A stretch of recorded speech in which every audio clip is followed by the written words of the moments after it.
The most dangerous spot on the map of Asia this week is a place where the ground has not moved at all. While the southern Philippines was being torn apart by a 7.8, while the footage of liquefying earth and collapsing piers filled every feed, one long stretch of fault running north toward Taiwan and Japan stayed completely, eerily quiet. And to the people who actually study these faults, that silence is not good news. It may be the single most alarming thing on the entire map. There is a reason the quietest segment of a stressed boundary is often the one that is most overdue to break, and it is the exact reason the news will never point a camera at it. Before we get into it, if you enjoy what we do here at Project Nightwatch, hit like and subscribe so you don't miss the next Nightwatch.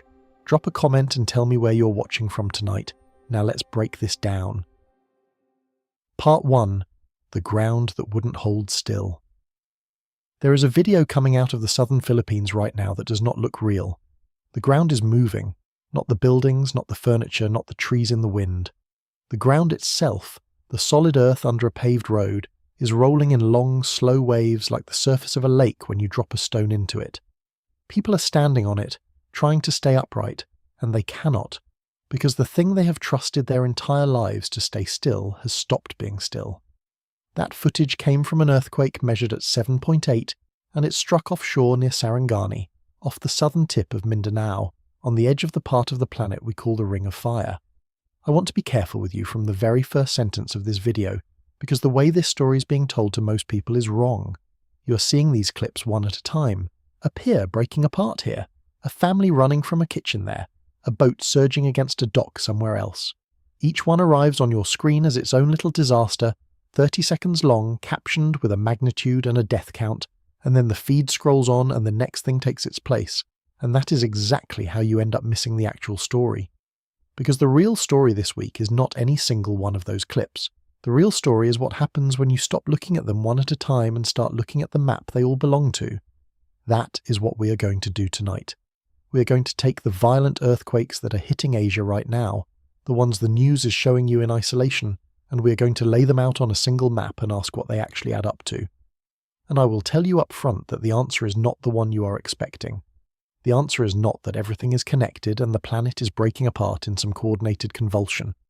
The honest answer is stranger, and, in a way, more unsettling than that. But to get there, we have to start where the cameras started, with the ground that would not hold still. The earthquake hit offshore, and that one word offshore matters more than people realize.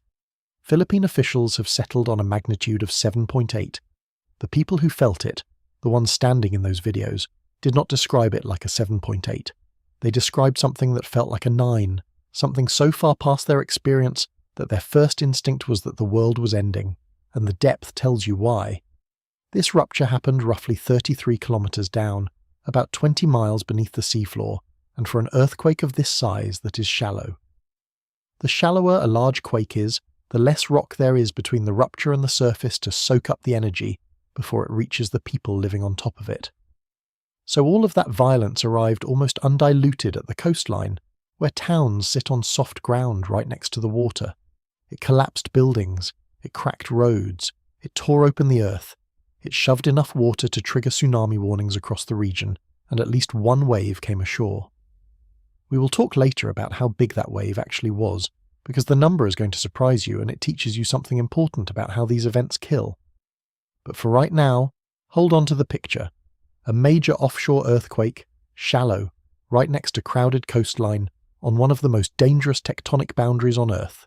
That is the event at the center of our map, and the location is not an accident, which is the first thing you have to understand about why this part of the world keeps appearing on this channel. The Philippines sits on one of the most complicated tectonic junctions anywhere on the planet. It is a place where several pieces of the Earth's outer shell are all converging at once, plates and fragments of plates pressing into and sliding past and diving beneath one another, and the southern edge of Mindanao sits right on top of one of those collision lines, a trench where ocean floor is being forced down into the interior of the planet. That process, repeated all the way around the edges of the Pacific Ocean, is what builds the belt of volcanoes and earthquakes we call the Ring of Fire. The Philippines does not have earthquakes because it is unlucky. It has earthquakes because it is built on the seam, where two enormous machines grind against each other without stopping, and that grinding has been going on for millions of years and will go on for millions more. This week was simply one of the moments when the seam slipped. Now think about what a 7.8 actually represents in terms of raw energy, because the magnitude scale hides how violent these jumps are. The scale is not like a ruler, where 7.8 is just a little more than 7. Each whole step up the magnitude scale represents roughly 32 times more energy released. So a 7.8 is not a bit bigger than a 7, it is many times bigger, and it dwarfs the magnitude 6 aftershocks that followed it by an enormous margin. When you watch a person in one of these videos thrown off their feet, you're watching the surface expression of a quantity of energy that is genuinely difficult for the human mind to picture. Energy that had been locked into the rock of that trench, accumulating quietly for a very long time before it came loose in a matter of seconds. There is one more thing about the setting that matters, and we covered the neighbouring chapter of it on this channel only days ago. This is not the first time in recent weeks that this corner of the world has broken. We track the magnitude 7.8 when it first struck off Mindanao, and then we broke down the separate earthquake near Palu, in Indonesia, just to the south. So when I say this week is an ongoing story, I mean it literally. We've been watching this region for a while now, and the events have not stopped arriving. That continuity is part of why this video exists, and it is part of why the question of whether these events are connected has become so urgent for so many people. Hold that question. We will get to it, and the answer is going to matter more than you think. And then something happened that turned a single disaster into an ongoing story, the kind of story this channel exists to follow. The footage did not stop. Day after day, new clips kept surfacing, and they were not the usual exterior shots. They were interior videos, surveillance cameras inside people's homes, capturing what the shaking looked like from the inside. And what those interior videos show is a kind of motion that almost nobody outside of earthquake country has ever seen with their own eyes. We are going to break down exactly what is happening in that footage, frame by frame, because once you understand the physics of it, you will never look at one of these videos the same way again. But here is the thread I need you to hold from the very beginning, because everything in this video hangs off it. Each of these clips is real, each one is terrifying, and not one of them, on its own, tells you the thing you most need to know. The most important fact about the earthquake striking Asia this week is not written in any of the footage you have seen. It is written in the one place on the map where, so far, nothing has happened at all. Keep that in the back of your mind. We are going to spend this whole video earning our way to it. Part 2. What you're actually watching. Watch the ground, not the buildings. That is the single best piece of advice for understanding what these videos are showing you, and it is the opposite of what your eyes want to do. Your eyes want to follow the chandelier swinging, the shelf tipping, the grandmother grabbing a child. Those are the human things, and the human brain is built to lock onto them. But if you want to understand the earthquake itself, the energy moving through the planet, you have to drag your attention down to the floor, to the road, to the dirt, and watch what that does. Because the ground is the messenger. Everything else is just reacting to it. So let us look at the exterior footage first, the videos taken outside in the open, because they are the clearest place to see the messenger at work. In one of them, you can watch a crack open across a paved surface in real time. It is not a thin hairline fracture, the kind you might see in an old sidewalk. It is a long open wound in the ground, and as it opens, the two sides do not stay level with each other. One side drops. There is a sudden height difference, a step in what was a moment ago a flat road, and the gap between the two sides keeps widening as the shaking continues. You can see the steel rebar inside a broken pier, exposed and bent as the concrete around it simply comes apart. In another clip taken at a port, the water itself becomes part of the story. Boats that should be sitting calmly at their moorings are surging back and forth, slamming against the dock and then yanking away from it, over and over, because the water is being shoved by the same energy that is cracking the land. People on the dock cannot stand. They are not being dramatic. They physically cannot keep their feet under them, because the surface they are standing on is accelerating in directions their bodies are not prepared for. And this, remember, is a 7.8. Hold that thought, because later we are going to talk about what 9 would do to a coastline like the one in the Pacific Northwest of North America, and the comparison is going to land hard. There is one clip in particular that I keep coming back to because it shows a second, separate danger that rides along with these coastal earthquakes. In it, a family is out on the water, on a narrow lake hemmed in by steep slopes, almost like a fjord when the shaking starts. You can hear it before you can fully see it, a low roar building from the hillsides, and then the landslides begin, slabs of the slope letting go and sliding down toward the water. The father is telling his family to paddle to shore, and he is right to, because being on the water in a narrow basin during an earthquake is one of the most dangerous places you can be. When a landslide drops into a confined body of water, it shoves that water up the opposite side in a wave, and in a narrow basin there is nowhere for the energy to disperse. This is not a small concern. The largest wave ever recorded on Earth was produced this exact way, when a landslide fell into a narrow inlet at a place called Lituya Bay in Alaska in 1958, and the water ran more than 500 feet up the far slope. The lake in that footage is not going to do anything close to that, but the mechanism is the same, and the father reading the danger correctly may have been the most important decision anyone made in any of these videos.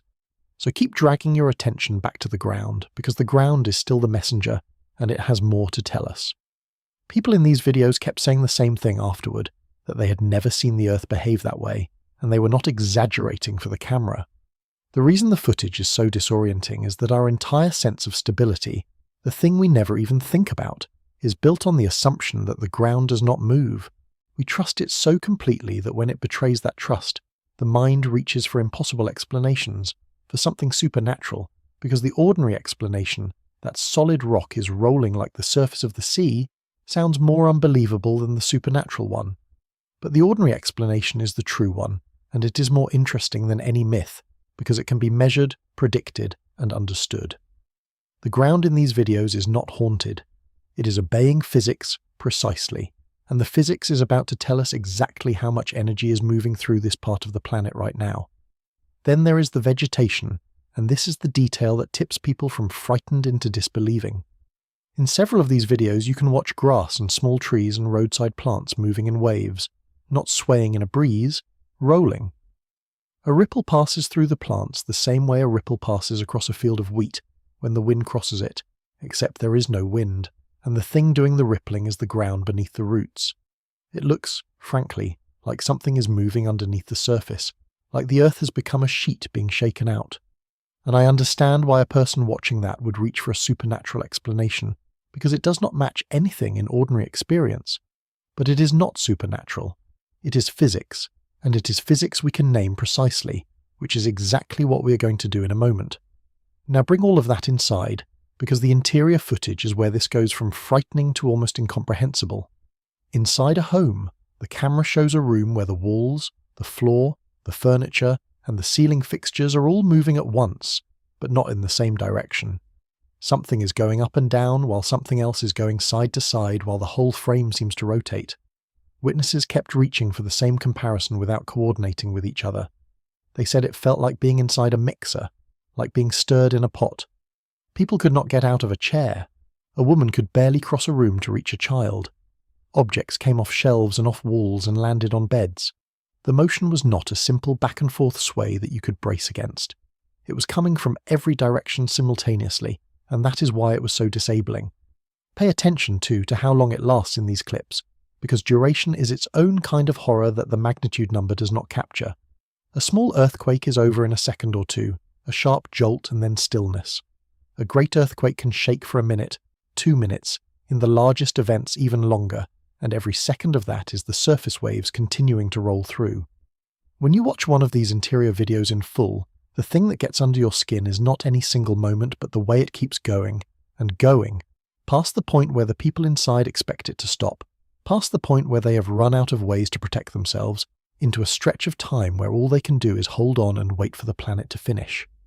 That prolonged shaking is a signature of a large rupture, because the bigger the patch of fault that breaks, the longer it takes to break, and the longer the ground keeps moving. So the duration in the footage is another readout of size, another way the ground is telling you how much energy it just turned loose, and I think the duration is part of why these videos feel unreal to people watching from somewhere stable. We have all seen earthquakes in movies, the quick rumble, the chandelier swings, a few tiles fall, and then it is over, and the characters dust themselves off. Real great earthquakes do not behave like the movies. They go on too long, the motion is too complex.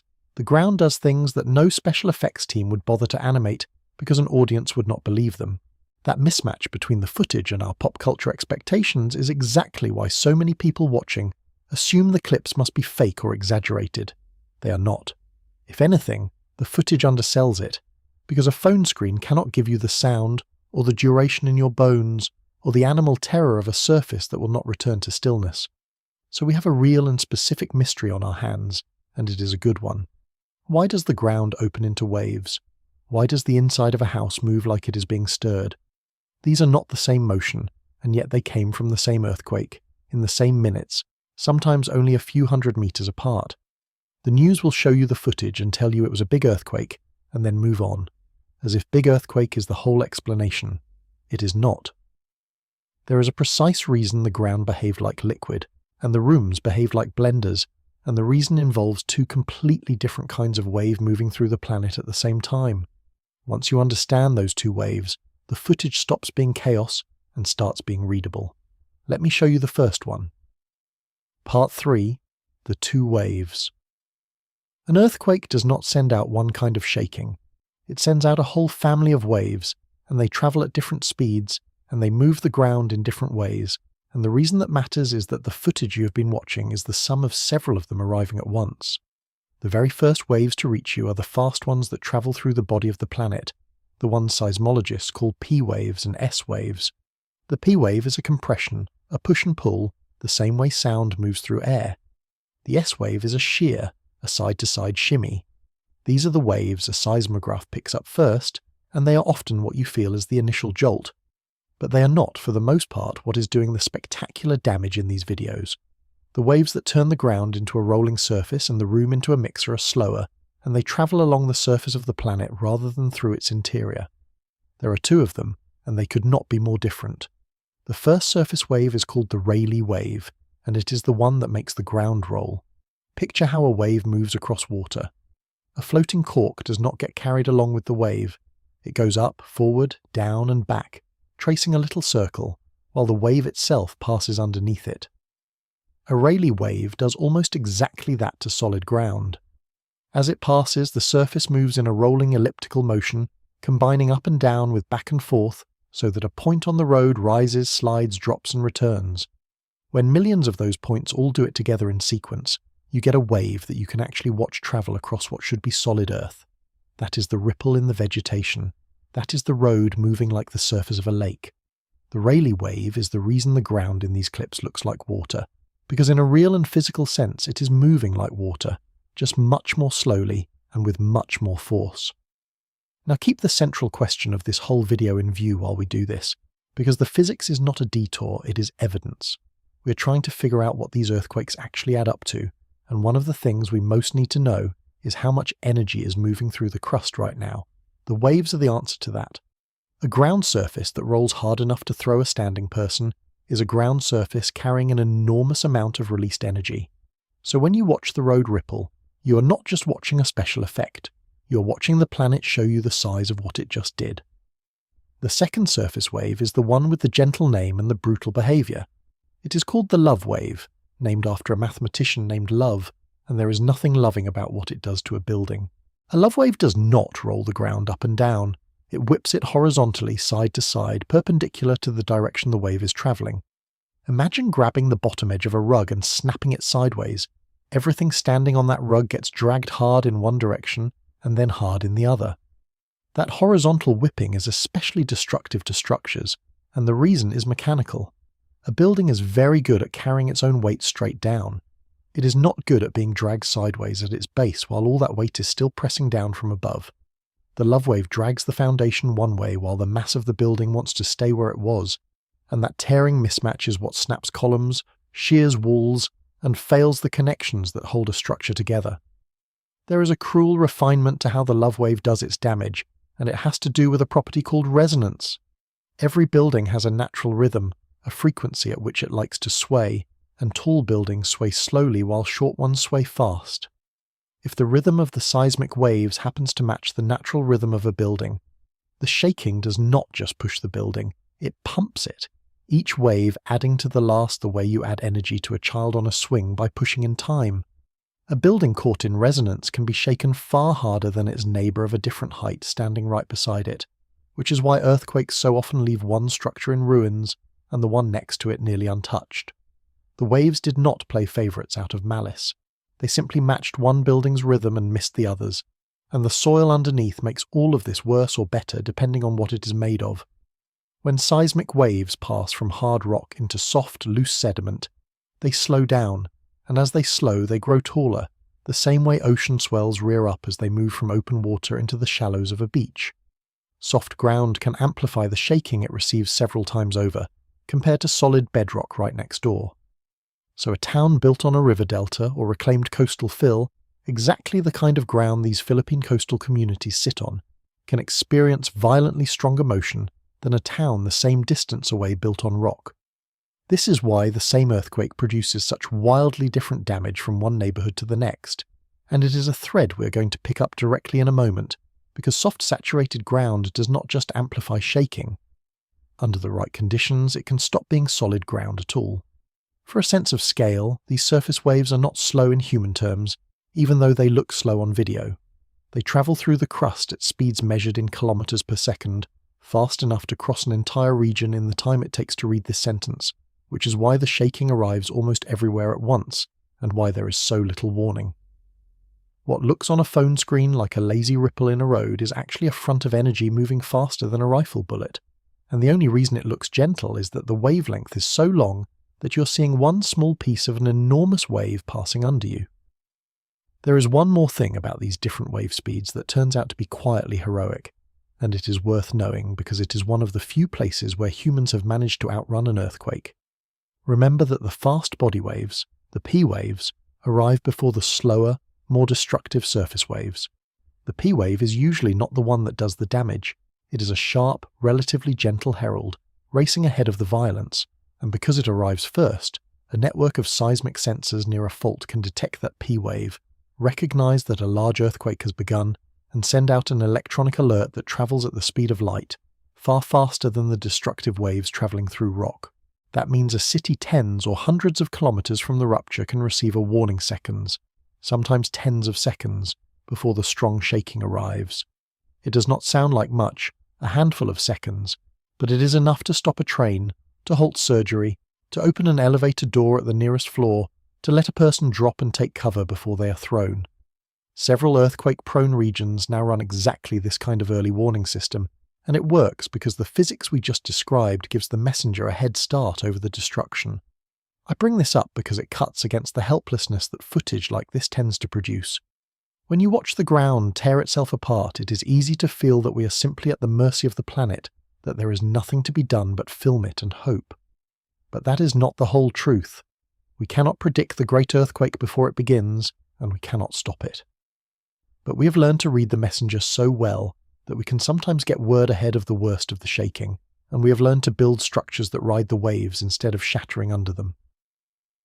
The same understanding of Raelian love waves that explains why these buildings failed is the understanding engineers use to design buildings that will not, the ones that flex and sway and absorb the motion, rather than fighting it rigidly until they break. Knowledge of the wave is not just an explanation of the damage, it is, increasingly, the defense against it. So now put the two waves together, because that superposition is the whole secret of the interior footage. A Rayleigh wave rolling the ground up, forward, down and back. A love wave whipping that same ground side to side. They arrive overlapping. They combine with whatever the local soil does to amplify them. And the result is that a single point on a kitchen floor is being moved up and down and forward and back and side to side all in the same instant. That is the mixer. That is the stirring in a pot that every witness independently described. It is not one motion you could brace against. It is every motion at once, which is why people could not stand, could not walk, could not get out of a chair. They were not weak, and they were not panicking past the point of function. They were standing on a surface that was genuinely moving in 3 dimensions simultaneously, and the human body has no reflex for that. And this is the part the news will never give you, because it takes more than 30 seconds to explain. When you understand the two waves, the footage stops being a horror clip and becomes a readout. You can look at a video and see the rolling and know you're watching Rayleigh energy. You can see the violent side-to-side drag on a building and know you are watching love energy. You can see the mixer motion and know you are watching both at once over soft ground. The chaos resolves into physics. But physics raises its own harder question, because in some of these clips the ground does not just roll and whip. In some of them, the ground appears to lose its strength entirely, to stop being solid and start behaving like a heavy fluid, swallowing roads and tilting the earth into separate moving blocks. That is a different phenomenon from the waves, and it has a name that has become almost legendary in earthquake science. We need to talk about whether the ground in the Philippines actually turned to liquid. Part 4. When the ground becomes liquid. The word is liquefaction, and it describes one of the most disturbing things solid ground can do. Most of the time, the soil under your feet holds together because the individual grains of sand and silt are in contact with each other, pressing against their neighbours, carrying the load. But in places where that soil is loose and saturated with water, a violent enough shaking can break that grain-to-grain contact apart. When the grains lose contact, the water trapped between them suddenly has to carry the load instead, and water cannot carry a load. The pressure in that trapped water spikes. The grains briefly float free of each other, and for a few terrible seconds the ground stops behaving like a solid and starts behaving like a dense liquid. Roads sink into it. Foundations tilt. Anything heavy that was resting on what looked like firm earth discovers that the earth has become something closer to wet cement. And on ground that is flat or gently sloping toward water, liquefaction does something even worse than swallowing. It spreads. Once a buried layer has liquefied, the solid crust sitting on top of it has nothing firm to grip, and it begins to slide sideways toward the lowest point, usually toward the open face of a riverbank or a coastline. Seismologists call this lateral spreading, and it is exactly what it sounds like.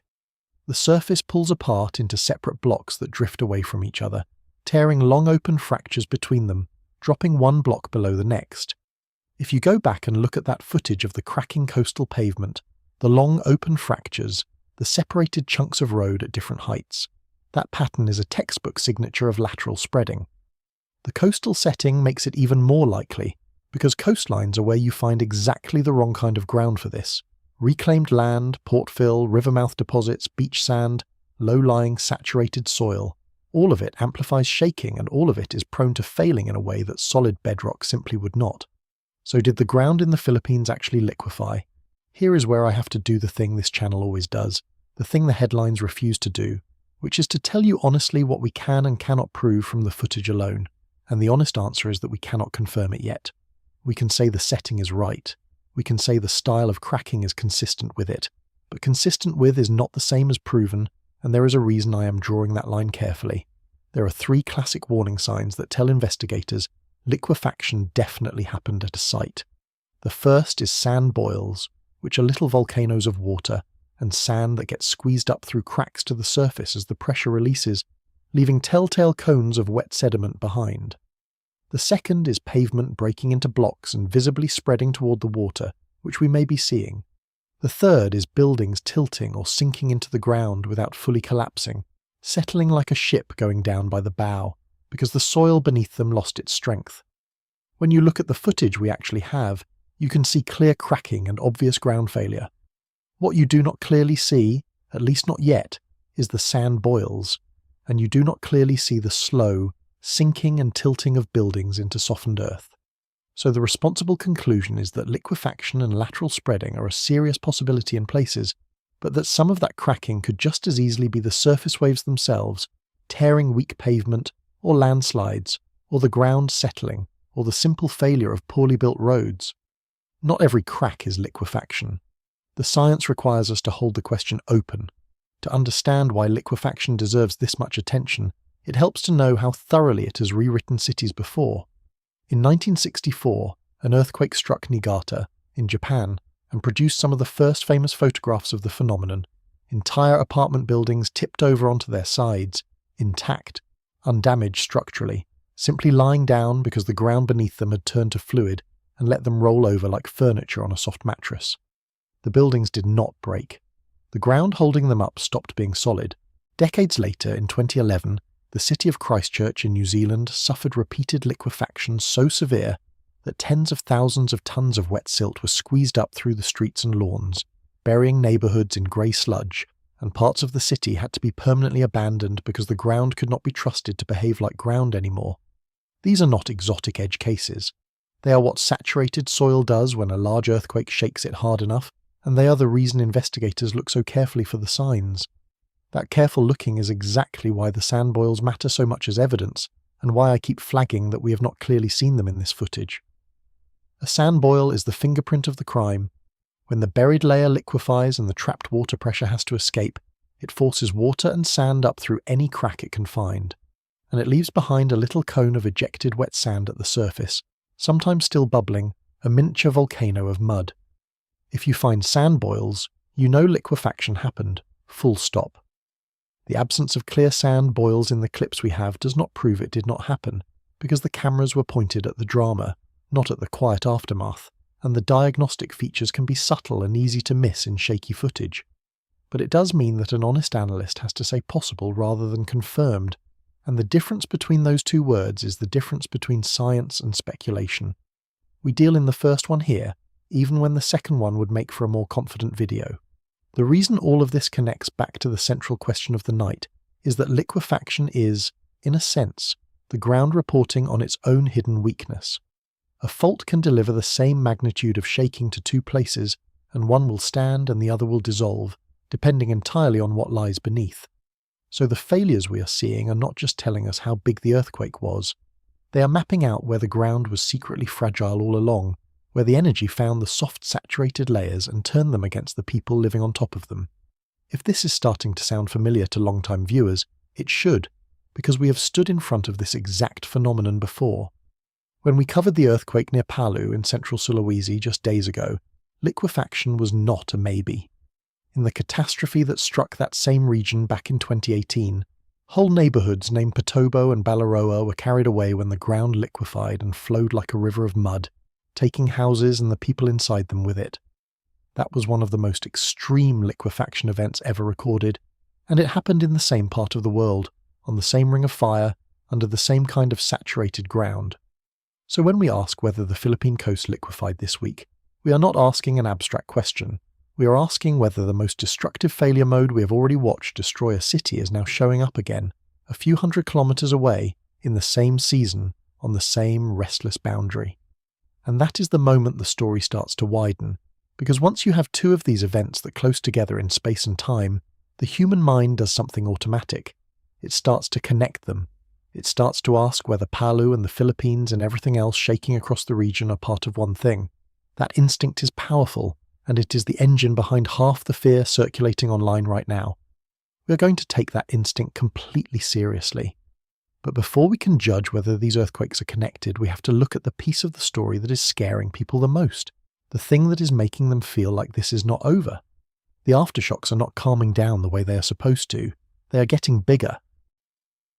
Part 5. The aftershocks are getting bigger. Here is what is supposed to happen after a large earthquake. The main shock releases the bulk of the stored stress, and then the fault and the rock around it spend days and weeks and months settling into their new position. That settling produces aftershocks, and aftershocks are supposed to follow a pattern. They are supposed to get smaller and less frequent over time. The day after the main shock is busier than the week after is busier than the month after, and the whole sequence slowly fades back toward the background hum of a normal fault. That fading is the comforting part. It is the planet telling you the worst is behind you. That is not quite what people are watching happen near Mindanao right now. The aftershocks have kept coming in the magnitude 6 range, which is to say, earthquakes that on any ordinary day would each be major news in their own right. And then one of them reached roughly 6.9. People who have been watching the live feeds, scrolling through the endless updating list of events, have noticed something that does not sit right. The aftershocks do not feel like they are quietly fading. They feel, in the words a lot of people are using, like they are getting bigger again. And that single observation, the aftershocks are getting bigger, is doing more to frighten the region than any individual clip of cracking ground. Because everybody knows, on some instinctive level, what it might mean. It might mean the big one has not actually happened yet. I want to slow down here, because this is the exact point where fear and science pull hardest against each other, and where you most need someone to give you the real picture instead of the scary one or the dismissive one. The feeling that something is escalating is completely understandable. A 6.9 landing well into a sequence, after a region has already been hammered, after days of footage of the ground tearing open, lands on the nervous system like a threat. and the people feeling it are not foolish for feeling it. They are living on top of a fault that just proved what it can do, and now it will not go quiet. There is a particular kind of dread that comes with an offshore aftershock, and it is worth naming because it is different from the fear of the shaking itself. When the ground moves and you are near the coast after a major undersea earthquake, the shaking is not the only threat on your mind. The water is. Every strong aftershock raises the same question all over again, the question of whether this one will be the one that shoves another wave towards shore. That is why the standard advice in these situations sounds so harsh. The advice to run for high ground and not look back, not even to gather others, because the time between the shaking and the arrival of a wave can be only minutes, and hesitation is what kills. People living through this sequence are not just enduring repeated earthquakes. They are being forced over and over to make that calculation, to feel the ground move and immediately ask whether they need to run. That is exhausting in a way that is hard to convey, and it wears on a community far more than any single event would. There is a real and recognised toll here that has nothing to do with collapsed buildings, and it deserves to be said plainly. A lot of people develop genuine, lasting anxiety after living through a major earthquake, a heightened state where every truck rumbling past, every faint vibration, every creak of a house sends a jolt of fear through them because their nervous system has learned that the ground can betray them, and it will not unlearn that lesson easily. When the aftershocks keep coming for days, that anxiety has no chance to settle. The body stays braced. Sleep becomes difficult because lying still in the dark is when the mind has the least to distract it from the next possible tremor. For families with children, for the elderly who cannot move quickly, for anyone who has already lost a home or a person in the shaking, the ongoing sequence is not just a geological event, it is a prolonged psychological siege. I think it is worth holding that human reality in mind as we talk about laws and statistics, because the people in these videos are not data points. They are living inside the uncertainty we are about to analyse from a safe distance. And that is exactly why getting the analysis right matters so much, why it is not a cold academic exercise. If you tell a frightened community that a normal aftershock is a sign the apocalypse is coming, you add terror they do not need to carry. If you tell them an offshore region that genuinely cannot be declared safe is definitely fine, you risk lulling them into dropping their guard at the worst possible moment. The only thing that actually serves people in this situation is the truth, calibrated as precisely as we can manage, neither inflated nor dismissed. So let us give them that truth. Let us find out what a 7.8 is really supposed to do in the days after it strikes. And then there is the feed itself, the endless scrolling list of aftershocks updating in real time, and I want to talk about it honestly because it has become its own source of anxiety. There is something almost hypnotic about watching that list populate. Each new line another small earthquake, the magnitudes ticking by, and it creates a powerful sense that the situation is alive and growing and reaching toward something. A lot of people are sitting up at night watching that feed the way you might watch a storm radar, looking for a pattern, looking for the sign that tells them what is coming. I understand the impulse completely, but I want to gently point out that staring at the raw feed is one of the worst ways to actually understand what is happening, because the feed gives you every data point with no context, no sense of what is normal, no way to tell an expected aftershock from a genuine warning. It feeds the fear without informing it. What you need is not more data points. What you need is the framework that tells you what the data points mean. So the question we have to answer is not how the sequence feels. The question is whether it is behaving the way a 7.8 is supposed to behave, or whether it is doing something genuinely abnormal that should worry us more. And the people feeling that dread deserve a real answer, not a dismissal and not a doom prophecy. But the central thread of this video applies here just as much as it applies to the map as a whole, and the thread is this.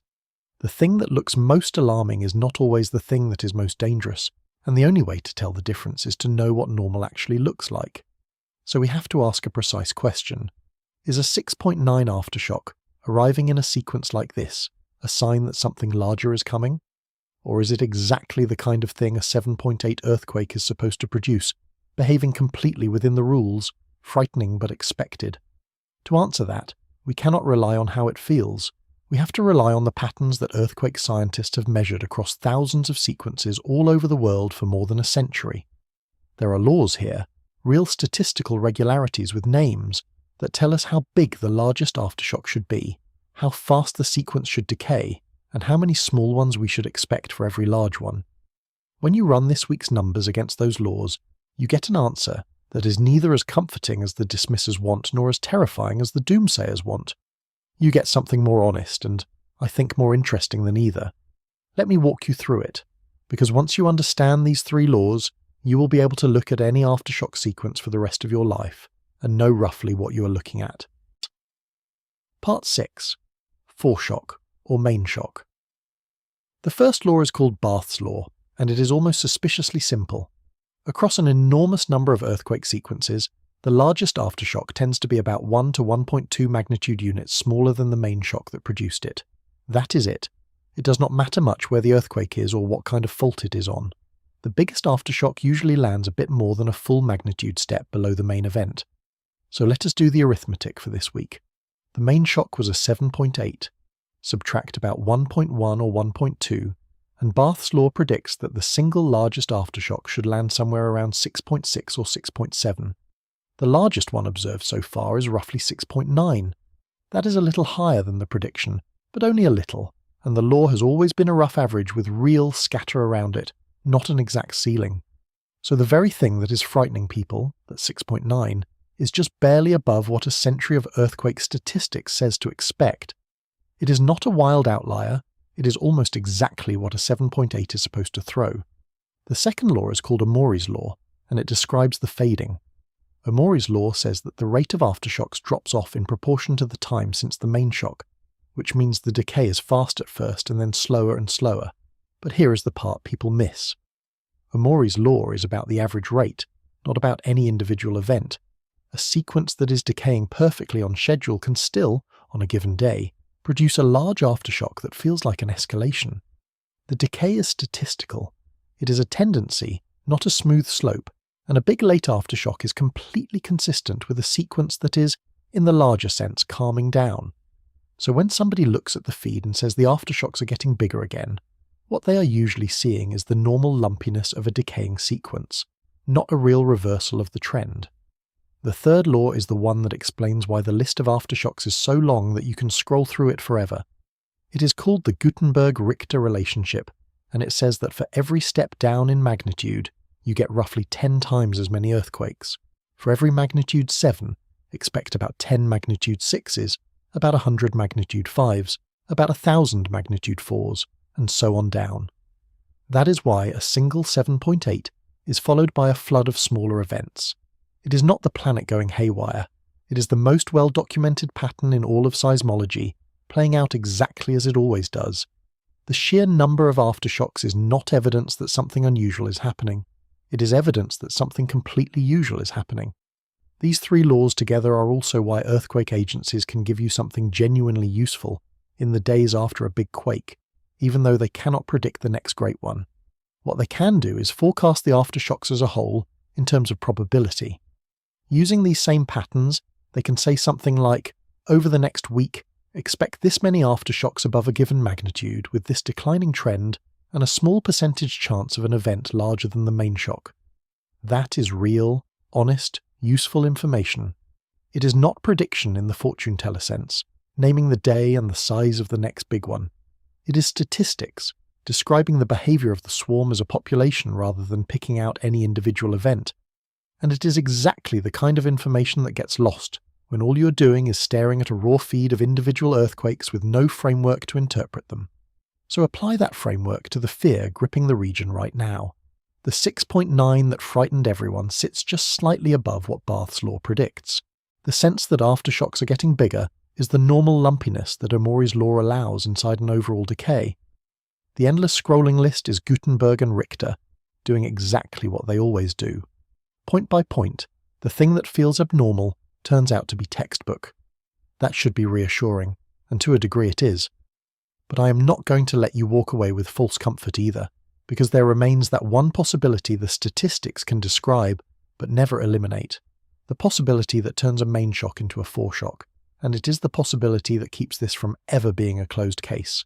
So if all 3 laws say this sequence is behaving roughly normally, can we tell people to relax? And here is where I have to be straight with you, because this is the most important and most uncomfortable truth in the entire field of earthquake science, and it is the thing the news absolutely will not say plainly. We cannot tell them to relax because there is one possibility that the statistics can never rule out in advance. Every so often, rarely, a large earthquake turns out not to be the main shock at all. It turns out to be a foreshock, a warning tremor before something even bigger. And the brutal fact is that a foreshock is only identifiable as a foreshock after the larger earthquake happens. In the moment, it looks identical to a main shock with an ordinary aftershock sequence. There is no label on it. There is no signature that says this one is different, the real event is still coming. The most famous example is the one that haunts every seismologist, and it happened on the same ring of fire we are talking about tonight. In 2011, off the coast of Japan, a magnitude 7.3 earthquake struck and was treated reasonably as a significant event with its own aftershocks. 2 days later, the same region produced a magnitude 9.1, the catastrophe at Tohoku, one of the most destructive earthquakes in modern history and the source of the disaster at Fukushima. That 7.3 had been a foreshock all along. Nobody could have known it in the moment, because in the moment it looked exactly like what we are looking at this week. So when people near Mindanao feel that 6.9 and their stomach drops, they are not being irrational. They are intuiting a real, if unlikely, possibility that the science genuinely cannot eliminate. This is the genuine frontier of earthquake science, and it is worth being honest about how hard the problem is, because the difficulty is the whole point. For decades, people have searched for a reliable way to tell, in the moment, whether a given earthquake is a foreshock to something larger. There was one famous apparent success in 1975 when Chinese authorities, watching a swarm of small earthquakes and other warning signs, evacuated the city of Haicheng days before a major earthquake struck, and lives were saved.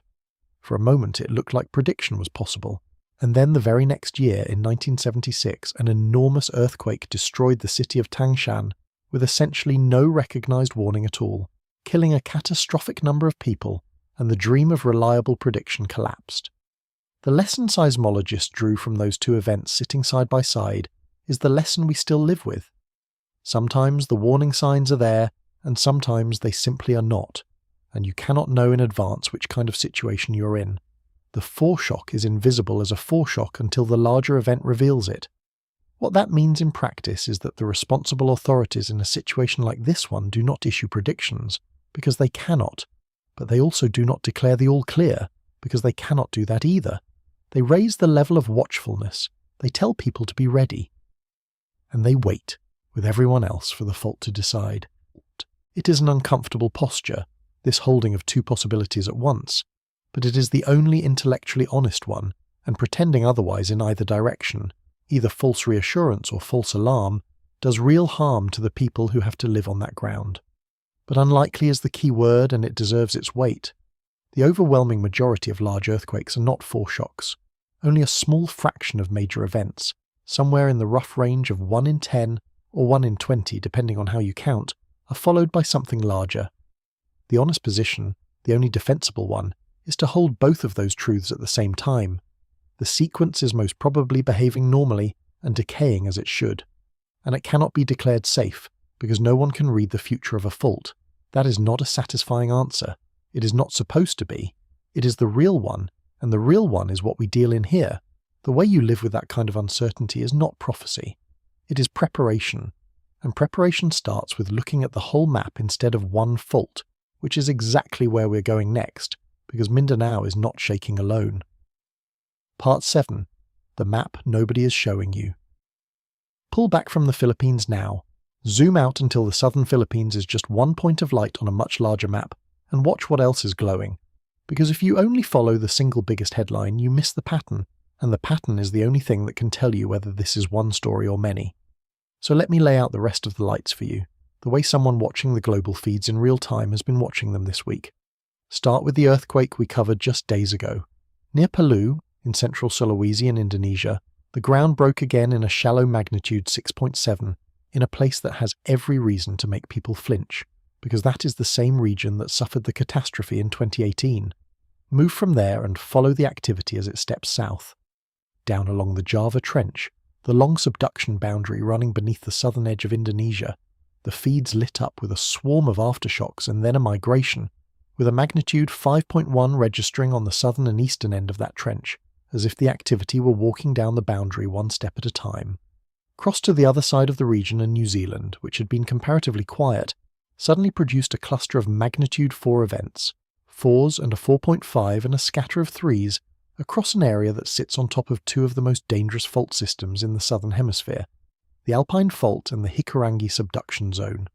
Swing north and even China registered a magnitude 6.3 well inland, away from the main plate boundary. And back at the Philippine Trench itself, the events kept stacking up so fast that a magnitude 5.1 was followed, about 2 minutes later, by a magnitude 5.0, one right on the heels of the other. Let me give each of these a little more shape, because the specifics matter for the question we are about to ask. The southward migration along the Java Trench is the kind of thing that really catches the eye of someone watching closely, because it does not look random. Activity appearing to step progressively down a boundary, one event south of the last, reads like a sequence with a direction, like stress being handed along the fault from one segment to the next. We will have to weigh whether that is a real handoff of stress, or just the ordinary spatial spread of one earthquake's aftershocks, but the appearance of migration is exactly the sort of pattern that makes people feel the planet is doing something deliberate. This is the moment to be honest about a bias in our own perception, because it shapes how we read every one of these maps. The human mind is a pattern-finding machine, and it does not have an off switch. It will find a face in a cloud, a shape in the stars, a meaning in a string of coincidences, because for most of our history, seeing a pattern that was not there cost us almost nothing, while missing a pattern that was there could get us killed. So we are built to over-detect connection, to see intention and sequence where there is only chance. When 5 earthquakes light up a map in a week, that ancient machinery goes to work immediately, drawing arrows, building a story, insisting that this must mean something coordinated. And the worst part is that the machinery feels like insight. It feels like you are seeing a hidden truth that the official sources are too cautious or too blind to admit. That feeling is powerful, and it is exactly the feeling we have to be most suspicious of. I am not saying ignore patterns. This channel exists to find them, and real patterns matter enormously. I am saying that the discipline of actually understanding the Earth is the discipline of testing the patterns your mind hands you, instead of trusting them on the strength of how compelling they feel. A pattern that survives testing is gold. A pattern that only feels true is a trap. So with the whole map laid out, the question is not whether these earthquakes look connected, because of course they do. Our minds guarantee that they will. The question is whether the physics actually allows the connection we are seeing, and that is a question with a real, knowable answer. The New Zealand cluster deserves attention for a different reason, which is where it sits. That country straddles two of the most significant fault systems in the southern half of the world. One is the Alpine Fault, a long onshore fault that runs up the spine of the South Island and is known to produce great earthquakes on a fairly regular occurrence, and which by some measures has been building toward its next one for a long time. The other is the Hikurangi subduction zone, offshore of the North Island, a megathrust of exactly the same family as the one that just ruptured off Mindanao, and the same family as Cascadia off North America. So when New Zealand lights up with a cluster of magnitude 4 events after a quiet stretch, it is not happening on some minor structure. It is happening on top of machinery fully capable of producing a catastrophe, which is why even moderate activity there draws notice. And the magnitude 6.3 in China, well inland and away from the main plate boundary, is a reminder that not all earthquakes are subduction earthquakes. Some happen far from the edges of plates, in the interior, where the stresses transmitted from distant boundaries find old buried faults and break them. It is a different mechanism from the offshore megathrust events, and the fact that it is mixed into the same week's feed is part of what makes the overall picture look so chaotic and so connected. Put it all together, Mindanao and Palu and the marching Java Trench and a waking New Zealand and an inland Chinese rupture, all inside a few days, and you have the raw material for the single most seductive and most dangerous idea in this entire story. When you put all of that on a single map, in a single week, it is genuinely hard not to feel like you're looking at something coordinated. The eye wants to draw lines between the lights. The mind wants a single cause: Mindanao, Palu, the Java Trench marching south, New Zealand waking up, China, the Philippine Trench firing twice in 2 minutes. It looks like a wave moving across the planet. It looks like the ring of fire lighting up section by section, as if one event were reaching out and triggering the next. And this is precisely the impression that is driving the fear online, the sense that the Earth is entering some kind of synchronized convulsion, that these are not separate disasters but a single unfolding event, with a beginning we have seen and an end we have not. I want to honour that instinct rather than mock it, because it comes from a real place, and because pattern recognition is the thing this channel is built on. We are the ones who are always telling you to connect the dots, to stop looking at events in isolation, to find the larger structure. So it would be hypocritical and lazy of me to wave this away. The pattern is real in the sense that all of these earthquakes really are happening, really are clustered in time, really do trace the same great belt of tectonic boundaries around the Pacific. That much is not imagination. But here is where I have to make the hardest turn in the whole video. The turn that separates honest pattern recognition from the kind that runs away with you. The fact that events are clustered on a map does not mean they are causing each other. Two things can be true at the same time. The pattern can be real, and the connection your mind is drawing between the lights can be mostly an illusion. To know which it is, we have to ask a very specific scientific question. Can an earthquake in one place actually trigger an earthquake thousands of kilometers away in another? Can Mindanao reach out and set off New Zealand? The answer to that question is not what the fear wants it to be, and it is not what the dismissers want it to be either. It is more precise and more revealing than both, and it is going to change how you read this entire map. Let us take the idea of the connected catastrophe and test it to destruction. Part 8. The lie of the connected catastrophe. Earthquakes can influence each other. I want to start there, because I'm about to spend this part pulling apart the idea that this week's events are linked. And I do not want you to think the answer is a flat no. The answer is more interesting than a flat no.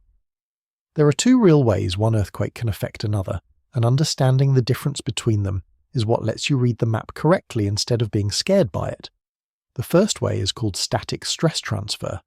When a fault ruptures, it does not just release stress, it redistributes it. The rock around the rupture gets rearranged, and some of the faults nearby get pushed a little closer to failure while others get relaxed.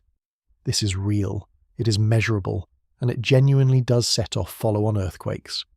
But, and this is the part that matters for our map, static stress transfer acts over distances roughly comparable to the size of the rupture itself. A large earthquake might load faults tens of kilometers away, even 100 or so in extreme cases. It does not reach across an ocean. It cannot connect Mindanao to New Zealand. The geometry simply does not work.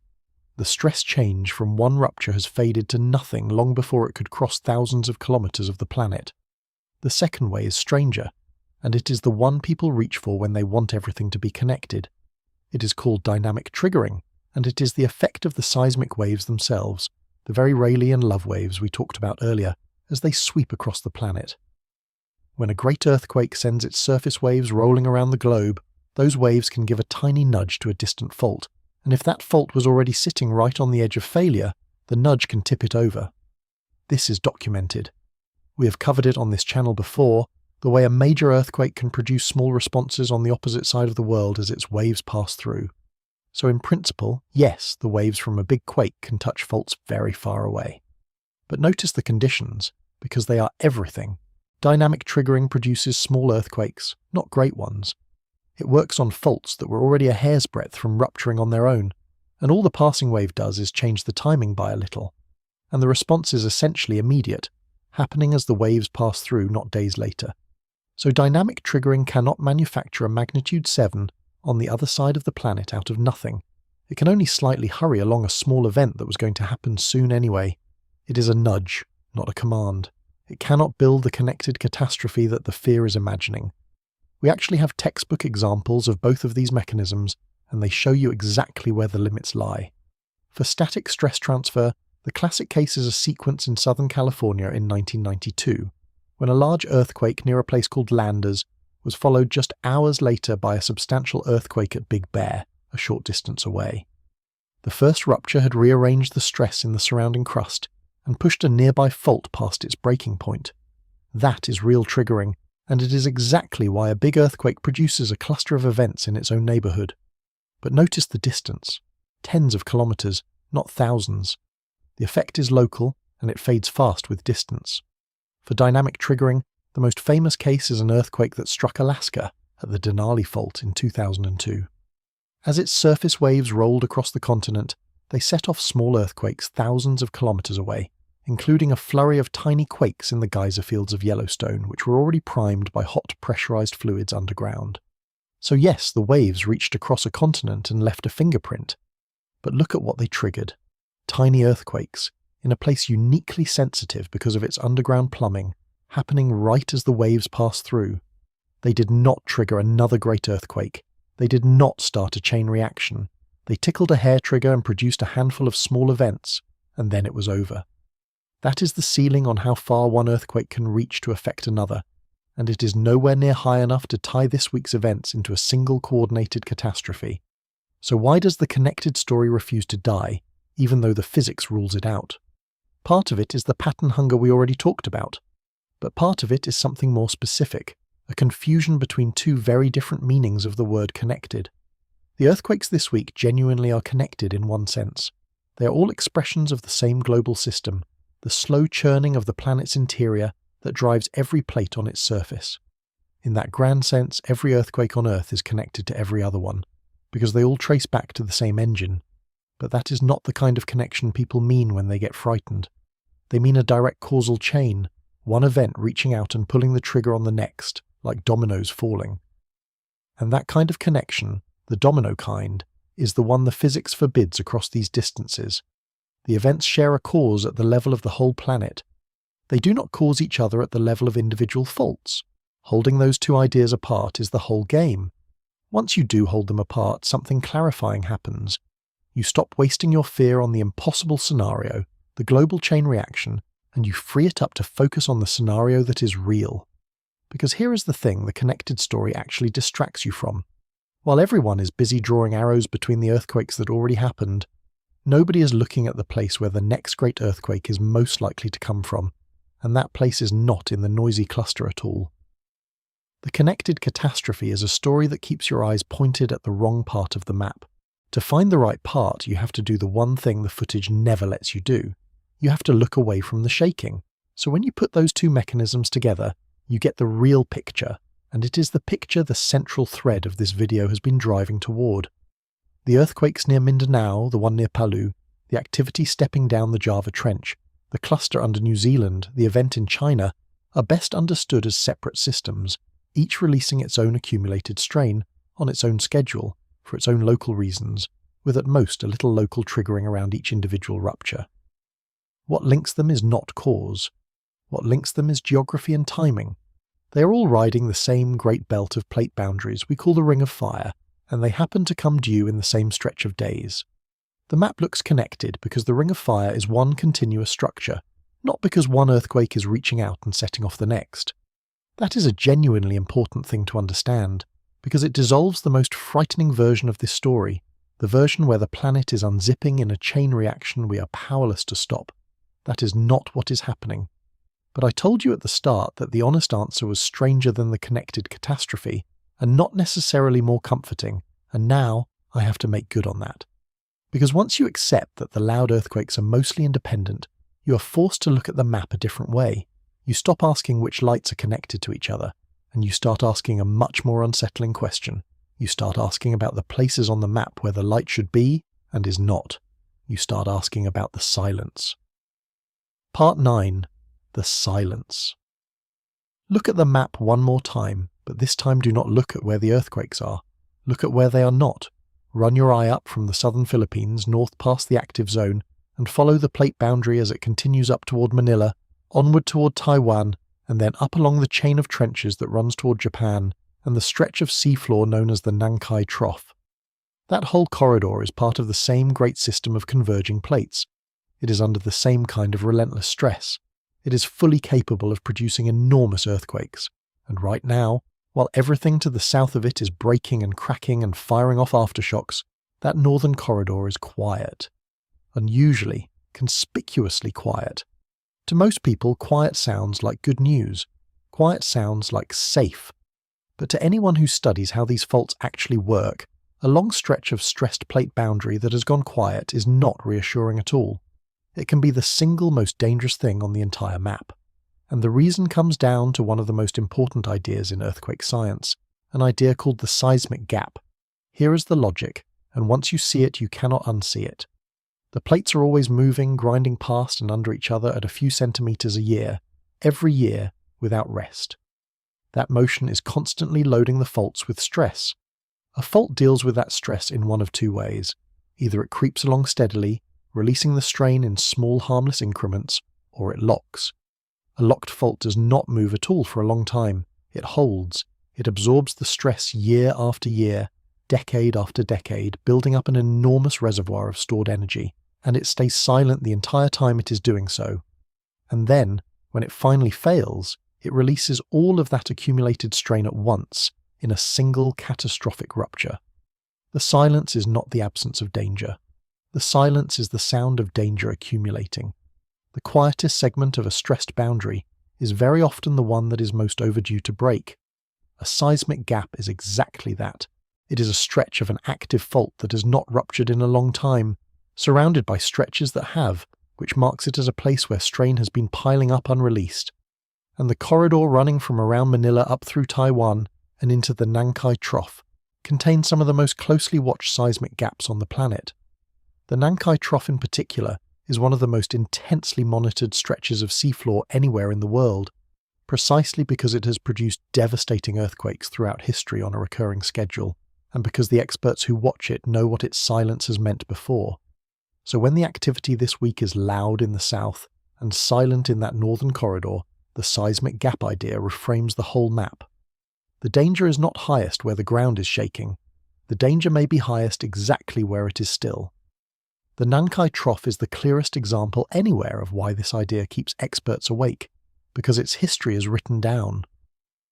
For centuries, that stretch of seafloor off the southern coast of Japan has produced great earthquakes in a recurring rhythm, often in pairs, with one segment rupturing and a neighbouring segment letting go within days or years. In 1944, one section broke in a major earthquake, and then in 1946, almost as if on cue, the section beside it broke too. Before that, there were great Nankai earthquakes documented going back many hundreds of years, spaced roughly a century to a century and a half apart. Do that arithmetic against the 1940s, and you understand why Japanese authorities treat this particular gap with such seriousness. It is not a vague worry. It is a fault with a track record, currently in the latter part of the window, where its history says the next one tends to come. Japan has built one of the most sophisticated monitoring systems on Earth over that trough for exactly this reason, and they have formal advisories ready for the moment its behaviour changes. The Manila Trench, closer to the southern activity, carries its own version of the same concern. It is a subduction zone capable of large earthquakes and capable of generating tsunamis that would threaten coastlines across the region, and significant stretches of it have not produced their great rupture in a very long time. So the corridor we are calling the silence is not empty of danger. It is, if anything, the most loaded part of the entire map, precisely because it has stayed quiet while the rest of the region has been releasing. The shaking in the south is the planet spending energy. The silence in the north is the planet saving it. And here is the part that should genuinely change how you feel about that silence. We are not guessing that those quiet faults are loaded. We can measure it. Using networks of satellite positioning sensors planted in the ground, scientists can watch the land on either side of a locked fault slowly deform year after year, bending like a stick being bent before it snaps. The two sides of the boundary keep trying to move past each other, driven by the plates, but the locked patch holds them in place, so the rock around it warps and strains and stores elastic energy, exactly the way a drawn bow stores the energy of the archer's pull. The measurements show this happening in real time on the great silent faults of the world. We can see the strain accumulating. We can see how much of it is stored. What we cannot see is the one thing we most want to know, which is when the locked patch will finally give way and snap the bent land back into place in a few violent seconds. The loading is visible, the timing is hidden. That combination, knowing the danger is real and growing while being unable to know the hour, is the precise and uncomfortable situation we are in with every major seismic gap on Earth. So when I point you toward that quiet corridor, I am not pointing at a hunch or a vibe.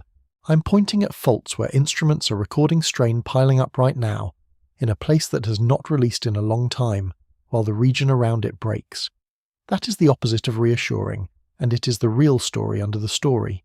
The headlines are looking at the wrong half of the map, and the half they are ignoring is the half with the instruments quietly flashing red. I have to be fair about the limits of this idea, because honesty is the whole point of what we do here. Seismic gap theory is not a clock. Faults do not release on a tidy schedule, and the word overdue is a slippery one, because a fault can stay locked far longer than its average interval and break far sooner than expected. The silence does not tell you when. It does not give you a date. What it gives you is a direction for your attention, a way of reading the map that points you toward the loaded quiet places instead of the noisy ones. And that is genuinely what the experts do. They do not relax about the segment that just ruptured and spent its energy. They worry about the segment next door that stayed silent through the whole thing, because that one still has all of its energy stored and waiting. This is the thing the news will not tell you about the violent earthquakes striking Asia. They will show you the shaking, they will count the damage, they will move on. What they will not say is that the most important feature of this entire situation might be the part with no footage at all, the silent corridor to the north where a loaded boundary has not moved. That silence is the real headline, and it raises one last enormous question, the question that is fueling so much of the anxiety right now. Because if the quiet places are the dangerous ones, people want to know whether the whole planet is somehow winding up, whether all of this shaking is a sign of something building everywhere at once. So let us ask it directly. Is the Earth actually shaking more than it used to, or does it just feel that way? The numbers have an answer, and it is not the one the panic expects. Part 10. Is the whole planet shaking more? Let us actually count, because counting is the antidote to the feeling that everything is spiralling. So far this year, the planet has produced somewhere around 64 earthquakes of magnitude 6 and above, and of those, about 6 have been in the magnitude 7 range. Now take the same window last year, from the start of the year through the middle of June, and the count was about 52 earthquakes of magnitude 6 and above, with around 5 in the 7 range. So yes, this year is running a little higher than last year. 64 against 52, 6 sevens against 5. If you stopped right there, you might say, look, it really is increasing, the feeling is justified. But you cannot stop there, because a single year against a single year tells you almost nothing. Earthquakes are not evenly spaced. They clump. They come in clusters and lulls, and the difference between 64 and 52 is well within the normal year-to-year noise of a planet that is always shaking somewhere. To know whether this year is genuinely unusual, you have to compare it not to last year but to the long-run average, the number we expect across decades, and here is that number. On average, the Earth produces roughly 15 earthquakes of magnitude 7 to 7.9 every single year, and about 1 earthquake of magnitude 8 or greater every year. Every year. That is the baseline. That is normal. So run this year against that baseline instead of against last year. We are not quite halfway through, and we have had about 6 magnitude 7s against an annual average of 15. That is not a surge. That is almost exactly on pace. If anything, 6 by the middle of June is right where you would expect to be on the way to a perfectly ordinary year of around 15. The magnitude 6 count running a bit above last year is the kind of modest bump that happens constantly and means nothing on its own. When you measure this week's fear against the actual long-term rate of the planet, the apparent surge mostly evaporates. The Earth is not shaking more than it usually does. It is shaking about as much as it always does, which is, to be fair, a genuinely unsettling amount, but a constant one. There is a statistical trap hiding in here that is worth naming, because it is the thing that fools people into seeing trends that are not there. Earthquakes are, to a good approximation, randomly distributed in time, which means they clump. This sounds backwards, but true randomness does not produce evenly spaced events. It produces clusters and gaps. If you scatter grains of sand on a table at random, you do not get a perfectly even sprinkle. You get clumps and bare patches, and your eye, which is built to find patterns, will see shapes in the clumps that are not really there. The same thing happens with earthquakes in time. A week or a month with several large events, followed by a quiet stretch, is exactly what pure randomness looks like. It is only when you average over many years that the underlying steady rate reveals itself. So a cluster of big earthquakes in a single week, frightening as it is not evidence of a trend any more than 3 heads in a row is evidence that a coin is rigged. This is worth dwelling on because it cuts against a very natural intuition. When we see several big earthquakes close together, part of us thinks the planet must be using up some kind of reserve, that a busy stretch should be followed by an unusually calm one, the way a person who sprints needs to rest. But the global earthquake system does not work like a single muscle that tires.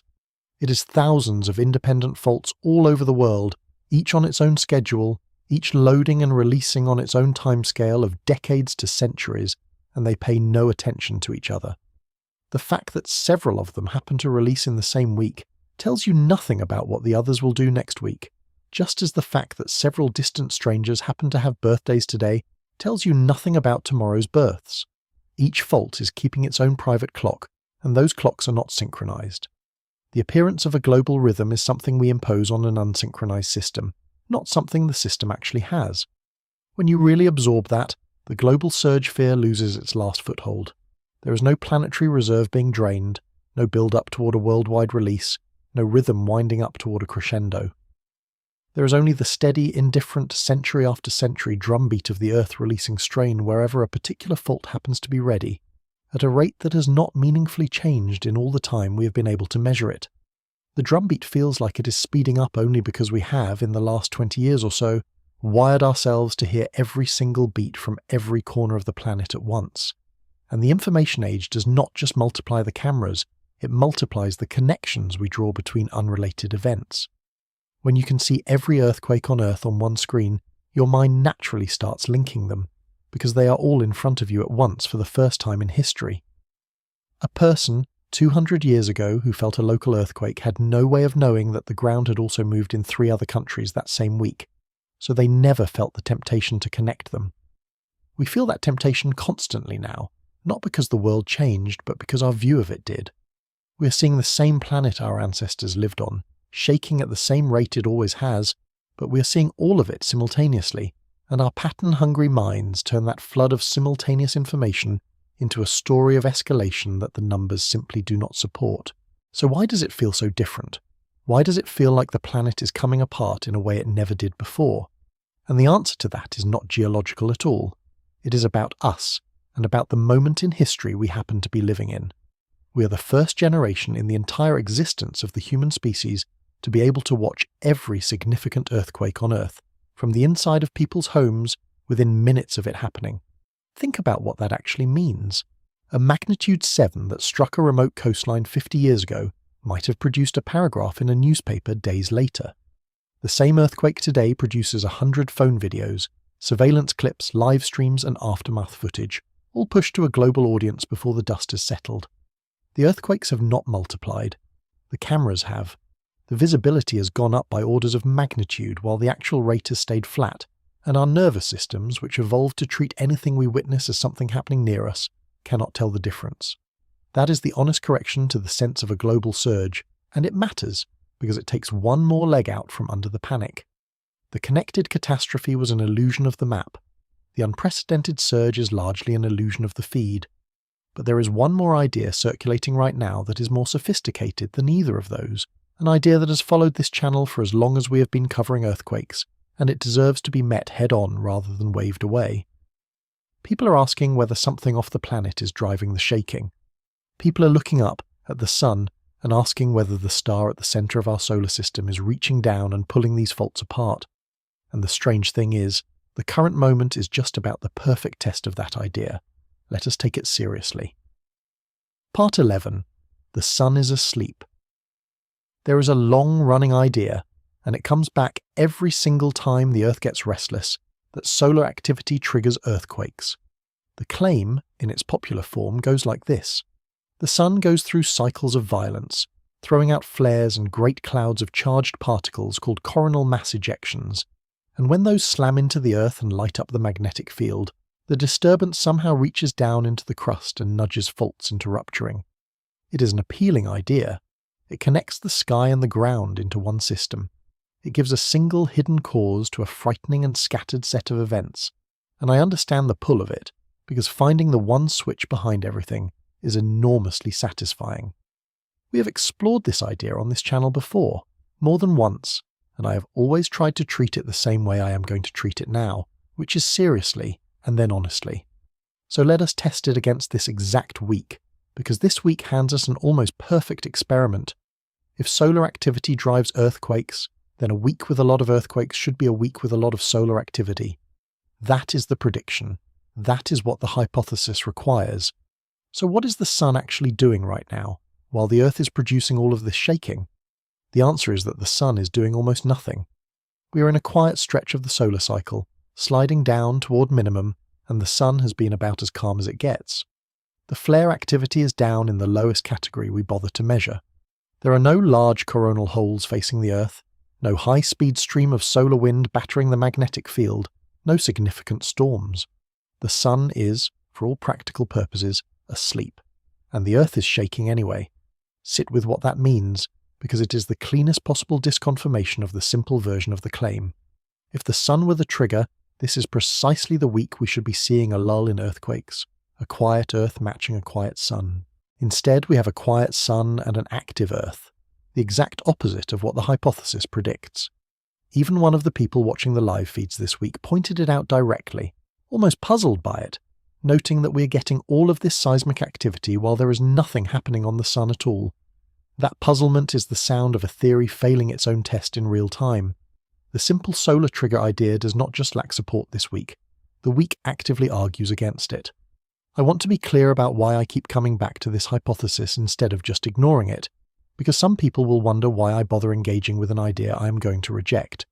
The reason is that the people raising it are not fools, and treating them like fools is both unkind and ineffective. The instinct behind the solar trigger idea is a good instinct. It is the instinct to look for a hidden cause behind a frightening pattern, to refuse to accept that scary things just happen, to search for the lever that controls the machine. That is, in a sense, the same instinct that drives real science. The difference is not in the asking. The difference is in what you do after you ask. Real inquiry tests the idea against the evidence and follows the result wherever it goes, even when the result is disappointing. So when someone tells me the sun is pulling these faults apart, I do not roll my eyes.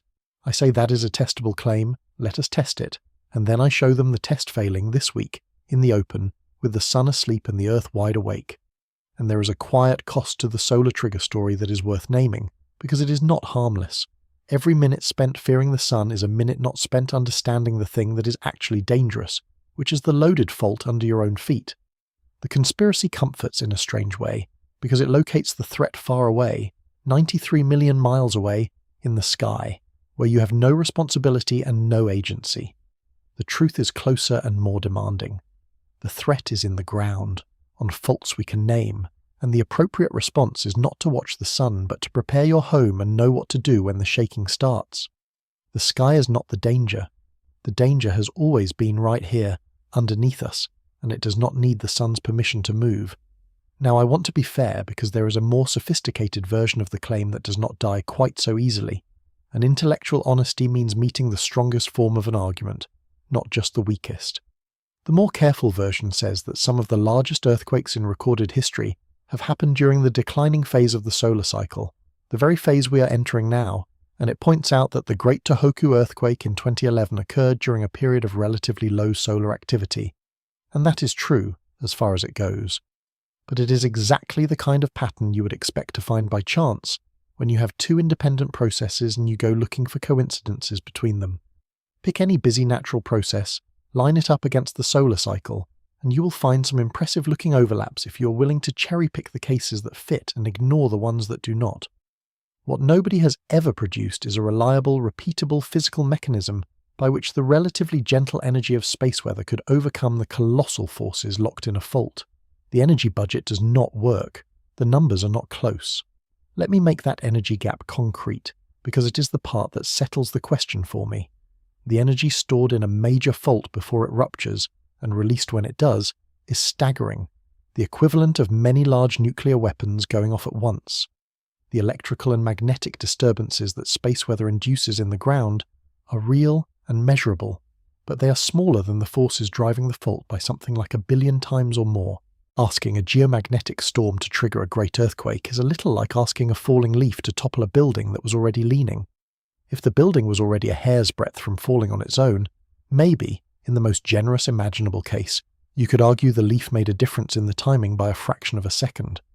But the leaf did not build the lean, and it does not decide when the building comes down. The plate motion built the lean over centuries, and the plate motion decides. I have made a point every time we have explored this idea on this channel of testing it honestly, rather than either embracing it or sneering at it, and the result has been the same each time. When we have lined up earthquake sequences against the actual solar conditions, the correlation has not held up. Quiet Sun, active Earth, active Sun, quiet Earth. Storms and ruptures that refuse to line up no matter how you arrange them. That track record of honest negative results is, in a strange way, exactly why you should trust the conclusion. We did not decide the answer in advance. We kept checking, and the data kept saying no. This week, with the sun about as quiet as it gets, and the Earth about as loud as it has been in a while, is simply the latest and one of the cleanest entries in that long ledger. So here is the verdict, delivered the way we always deliver it here, which is to take the idea seriously enough to actually test it, and then to report the result without flinching. The solar trigger hypothesis is fascinating. It keeps coming back, and it is not supported. And this week is some of the best evidence against it we could ask for because the sun is asleep and the Earth is wide awake. That matters for the larger story, because it closes off one more attempt to find a single hidden hand behind the map. Not the connected chain reaction, not the unprecedented surge, not the angry sun. One by one, the dramatic explanations fall away, and what is left standing is the quieter, harder truth we have been building toward the whole time. But before we land on it fully, I have to bring this home because so far we have been talking about Asia as if it were a faraway place that happens to other people. It is not. The exact same logic that makes that silent corridor in the north so dangerous applies to the ground under a great many of the people watching this right now. Part 12. It's not just Asia. If the silence is the signal, then we have to talk about the silent places closer to home because they are some of the most dangerous on Earth, and they have been quiet for a very long time. The lesson of that Northern Pacific corridor is not a lesson about Asia. It is a lesson about how locked faults behave everywhere, and two of the clearest examples sit under North America. Consider the news that has been circulating about the southern San Andreas Fault in California. A recent study placed the stress accumulated on that part of the fault system at the highest level in something like 1,000 years. The southern stretch of the San Andreas has not produced its great rupture since 1700 and something, generations ago, long enough that the strain has been building unreleased for centuries while the plates kept grinding along at their steady pace. That is the seismic gap idea again, playing out on American soil. The fault is quiet not because it is safe, but because it is loaded, and the quiet is the loading. The scenarios that scientists run for what happens when that stored strain finally lets go reach up toward magnitude 8, an earthquake that would put the same kind of energy we have been watching tear up the Philippines coast into one of the most densely populated regions of the United States. It is worth pausing on how strange it is that the most alarming finding about the most famous fault in America produces no shaking at all. The study that put that southern stretch at a 1,000-year high of stored stress did not detect an earthquake. It detected the absence of one, the long silence during which the strain kept climbing with nothing to release it. The researchers even flagged particular spots where the fault geometry could act as a kind of gate, a place where a rupture starting on one segment could jump across and recruit the next segment into the break, growing a moderate earthquake into a catastrophic one. All of that danger is accumulating in the quiet, in the slow bending of rock that no one can feel and no camera can capture. The scariest fact about the San Andreas is, by its very nature, invisible, which is the whole lesson of this video stated in one example. And the reason that finding matters so much comes down to who lives there. A great rupture on the southern San Andreas would not tear through empty desert. It would run through a region home to tens of millions of people, with aqueducts and power lines and highways and fuel pipelines crossing directly over a fault loaded to a 1,000-year high and waiting. The same kind of energy we have watched crack open a coastline this week, aimed instead at one of the most populated stretches of the continent. So when I tell you the earthquakes in Asia are a window into something happening under our own ground, I do not mean it as a vague gesture. I mean it with a name, a place, and a number attached, and the number is not comforting. Then there is Cascadia, the subduction zone that runs offshore from Northern California, up through Oregon and Washington, and into British Columbia. And this is the one that should make the comparison land hardest. Cascadia is the same kind of fault as the ones producing these great Asian earthquakes. A megathrust where one plate dives beneath another, and it is recognized as carrying the highest probability of producing the next magnitude 9 earthquake of any zone on the planet. Remember earlier, when I asked you to hold the thought of what a 9 would do to a coastline? This is where it comes due. Cascadia last ruptured in full in the year 1700, more than 3 centuries ago, and it has been locked and silent and loading ever since. It is, right now, doing exactly what that quiet northern corridor in the Pacific is doing: holding, storing, waiting. And the people who live on top of it mostly cannot feel a thing, which is precisely the point. We even know the date of Cascadia's last great rupture, and the way we know it is one of the most remarkable pieces of detective work in all of Earth science. On the night the fault let go, in the year 1700, it sent a tsunami across the entire Pacific Ocean, and that wave arrived on the coast of Japan and was written down in Japanese records as a mysterious flood with no felt earthquake to explain it, what they called an orphan tsunami. Centuries later, scientists matched those Japanese records against the rings of ghost forests on the Pacific Northwest coast, stands of dead cedar trees that had been drowned when the land suddenly dropped during the quake, and the tree rings and the Japanese tide records agreed to the night. That is how we know a great earthquake struck Cascadia in 1700, even though no one on that coast left a written account. And it is how we know that the fault has now been silent for more than 3 centuries, longer than the gap between many of its previous ruptures, holding its strain the entire time. So the comparison I asked you to hold at the very start of this video comes due right here.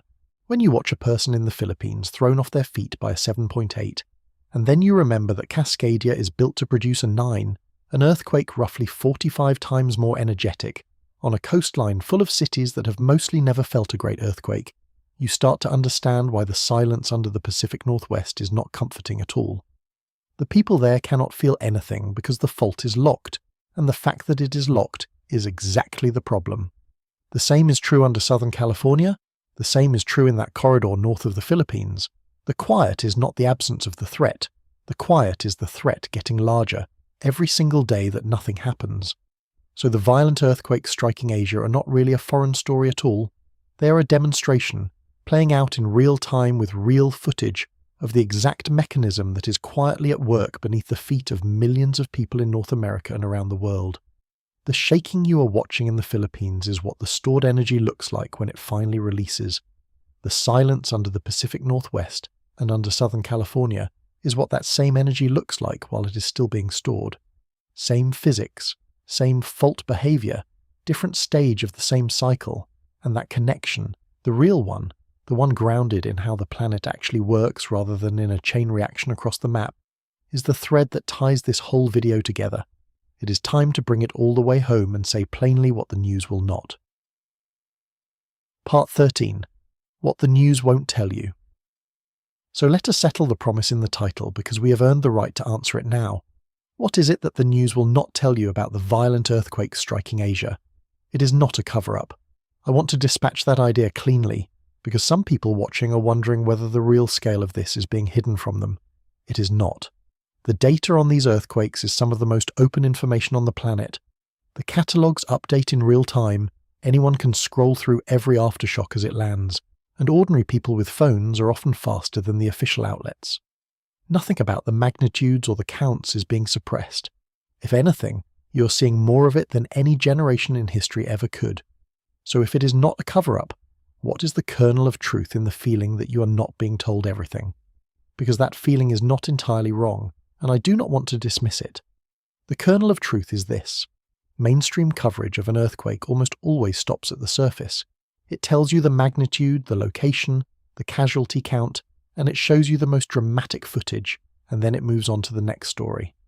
What it almost never does is the part that actually helps you understand the world, the part where someone explains why the ground moved like liquid, or why a big aftershock is usually normal, or why the genuinely dangerous place is the one with no footage. That deeper layer exists. It is sitting right there in the science. But it does not fit in a 2-minute news segment, and it does not generate clicks the way a shaking ground clip does, so it gets left out. The information is not hidden. The understanding is just never offered. That is the gap this channel exists to fill, and it is why I've spent this entire video refusing to stop at the footage. The shaking is where the news ends. For us, the shaking is where the questions begin. Why did it look like that? Is it over? Are these connected? Is the planet changing? Is the sun involved? Where does the next one come from? Every one of those questions has a real answer grounded in how the Earth actually works, and not one of those answers will ever appear under a headline. So the thing the news will not tell you is not a secret being kept from you. It is a layer of meaning that nobody bothers to add, the layer that turns a horror clip into actual knowledge you can use. And the most important piece of that knowledge is the one we have been circling the entire time, the one that finally pulls all of it together. What the news will not tell you is not a hidden fact. It is the interpretation. It is the part that takes longer than 30 seconds and does not fit under a scary headline. The news will show you the ground turning to liquid and never tell you that you are watching Rayleigh waves and love waves overlapping over soft soil. It will show you a 6.9 aftershock and never tell you that Bath's law predicted almost exactly that a frightening aftershock can be completely normal, and that the one thing nobody can rule out, a foreshock, is also the one thing nobody can detect in advance. It will lay the earthquakes across a map and let you assume they are connected, and never tell you that the physics of triggering forbids the chain reaction your eyes are drawing. It will let you feel that the planet is shaking more than ever, and never tell you that the rate is flat and only the cameras have multiplied. And above all, it will keep your attention fixed on the places that are shaking, and never once point you toward the place that matters most, the silent corridor in the north, where nothing is happening at all. That is the real answer. The thing the news will not tell you is not that it is worse than they are saying. In some ways it is less dramatic than the panic, because there is no coordinated convulsion and no angry sun. The thing the news will not tell you is what it means, and what it means is both more boring and more frightening than a chain reaction. It is more boring because each of these earthquakes is, individually, the planet behaving exactly as it always has, by laws we understand and have measured for over a century. And it is more frightening because that same lawful, ordinary behaviour includes the certainty that the loaded silent segments, the Nankai Corridor, the southern San Andreas Cascadia, are going to release someday too, and that the quiet under them right now is not safety, but accumulation. And here is where the honest version of this story actually leaves you in a better place than the panic does, which is the whole reason we do it this way. Panic is useless. Panic looks at the connected catastrophe and the angry sun and freezes, because if the planet is unzipping in a chain reaction, there is nothing a person can do. But the true picture hands you something panic never can. It hands you agency. If the real danger is the loaded quiet fault, and if you happen to live on or near one, then the response is not dread, it is preparation. It is knowing what to do in the first long seconds of shaking. It is securing the heavy things in your home that become projectiles, the shelves and the mirrors over the bed that we watched come down in that footage. It is understanding that after a great offshore quake the water can come, and that the move is to get to high ground and not to wait and watch. The footage from Asia is not just a horror show to scroll past. It is, if you let it be, the most vivid possible lesson in what the silent fault under someone else's feet, or maybe under your own, is eventually going to do. And the lessons in that footage are specific, not vague, which is what makes them useful. Watch the clips again with a practical eye and they become a checklist. The shelves and framed pictures and mirrors that came down onto beds tell you to look around your own bedroom tonight and move anything heavy that hangs or stands over where you sleep. Because in a real earthquake, those become the things that hurt you. The people who could not stay on their feet tell you that the instinct to run during strong shaking is the wrong one. That the safer move in most buildings is to get low, get under or beside something sturdy, and cover your head until the shaking stops, because most injuries come from falling objects, not collapsing buildings. The families near the coast tell you that after strong shaking near the ocean, you do not wait for an official warning, you move to high ground on your own, because the water can arrive faster than any alert. None of this is exotic. All of it is the difference between being a victim of the next event and being a survivor of it. This is the part that the doom version of the story actively prevents, and it is why the doom version is not just wrong but harmful. If you believe the planet is unzipping in an unstoppable chain reaction driven by the sun, then there is nothing to do but be afraid, and fear with no outlet curdles into paralysis. But if you understand that each of these earthquakes is a lawful, comprehensible event, and that the real danger is concentrated on specific loaded faults, whose behaviour we can study and prepare for, then the same information that frightened you becomes something you can actually use. The truth does not leave you helpless. It leaves you holding a list of things you can do before the ground under you, wherever you are, finally decides to move. That is the gift buried inside this frightening week, and it is the opposite of helplessness. The Earth gave us a demonstration. The only question is whether we read it as a reason to panic or as a reason to prepare. But there is one last thing I want to leave you with, one image that pulls the entire map into a single thought, and it is the thought I cannot stop turning over myself. Part 14. The Quiet Place. On the map. Here is what stays with me, after all of it. Everything that has frightened the world this week, the ground rolling like water, the rooms turning into mixers, the cracks swallowing roads, the aftershocks that would not fade, all of that is the visible part. It is the energy that has already been released. It is, in a strange way, the safe part, because a fault that has just ruptured has spent itself. It has let go of what it was holding. The terror of those videos is the terror of release, and release, however violent, is the planet relieving pressure, not building it. The thing that should actually hold your attention is the part with no footage. It is the part the cameras cannot show you, because nothing is happening there yet. It is that long, silent corridor running north from the Philippines, up past Taiwan, toward the trenches off Japan. It is the southern San Andreas, holding its breath under California for 300 years. It is Cascadia, locked and quiet beneath the forests of the Pacific Northwest since the year 1700. These are the places where the energy is not being released but stored, second by second, as the plates grind on without rest, and where the silence is not peace but a measure of how much is waiting. The most dangerous spot on the entire map this week is not any of the places that shook, it is one of the places that did not.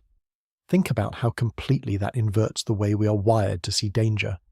Our entire alarm system, built over millions of years, is tuned to detect the thing that moves, the sudden motion at the edge of vision, the loud sound, the ground that lurches. That instinct kept our ancestors alive, and it is exactly the instinct these videos hijack so effectively, because nothing seizes the human nervous system like footage of the solid earth coming apart. But a fault does not operate on the logic of our alarm system. On a fault, the violent motion is the release of a danger that has already passed its peak, and the stillness is the danger arriving, slowly, invisibly, with no motion to trigger any alarm at all. We are perfectly evolved to fear the wrong half of this story. The half that should frighten us makes no sound and shows no movement, and gives the cameras nothing to record. There is something almost humbling in that, when you let it land.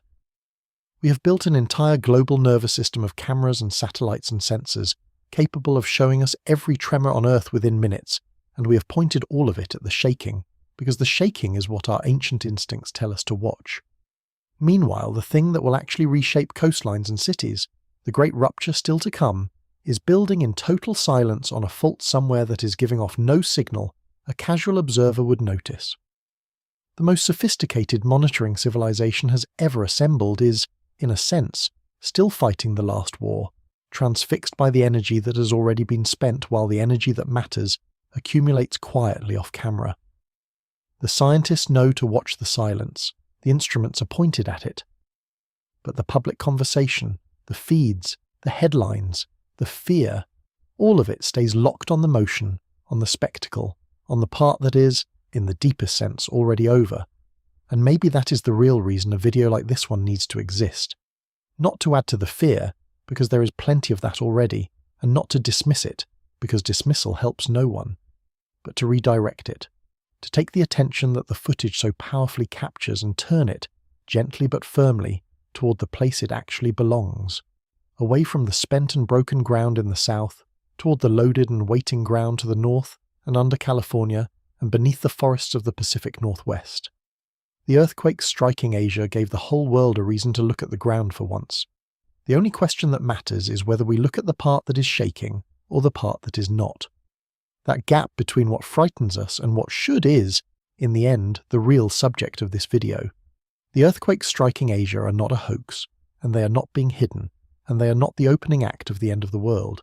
They are the planet doing the same thing it has done for billions of years, releasing stored strain along the seams where its great plates meet, and they deserve our attention, and the suffering they cause deserves our help.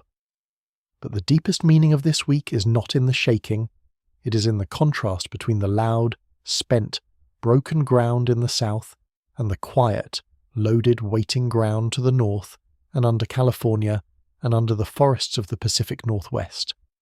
The footage shows you energy that has already been released. The silence is where the energy still lives. That is the inversion the news will never make, and it is the thing I most want you to carry out of this video. We are trained, all of us, to fear the noise, the explosion, the alarm, the shaking ground, the thing that moves, but the planet does not work the way our fear works. On a fault, the noise is the aftermath, and the silence is the warning. The earthquakes striking Asia are real, and they are devastating, and the people living through them deserve every ounce of our attention and our help. But if you want to understand what they are actually telling us, you have to look away from them, toward the quiet, and ask the only question that really matters. How much longer can a place that loaded stay that still? Nobody can answer that. Not the news, not the scientists, not me. The fault will answer it, in its own time, in its own language, the only language it has ever spoken. And when it finally does, somewhere along one of those silent corridors, the whole world will once again watch the footage of the ground that would not hold still and wonder how nobody saw it coming. When the truth is that the warning was there the entire time, written in the one place none of us were looking.